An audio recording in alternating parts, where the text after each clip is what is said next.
I lived in a bizarre little house as a child. It was incredibly tall and thin, like an attached house except freestanding, with 3 floors, a basement, and an attic.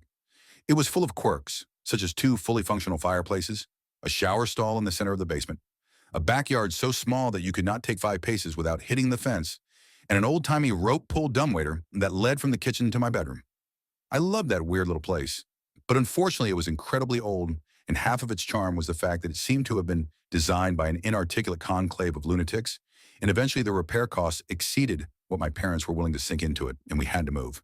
Preparing for the move was a chore. I packed most of my stuff myself, and I had taken to throwing stuff down the dumbwaiter and shoving all my clothes so thickly in my closet that they became a single solid brick of fabric. While clearing that closet out, in fact, I came across a feature I hadn't noticed before, an attic entrance in the roof.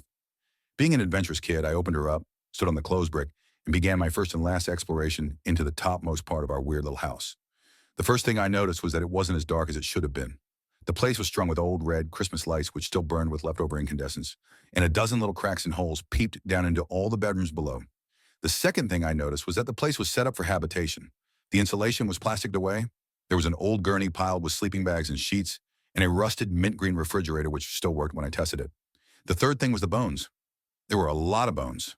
I was a kid at the time, with a limited understanding of anatomy, but there were bones of all types heaped into a series of piles around the center of the attic. Small and large, clean and white, from every and any imaginable sort of creature, haphazardly stacked in a half-dozen osseous clumps. 2 of them were blackened, as if someone had tried to burn them, and the walls nearest those blackened piles were scrawled in dark bone char messages.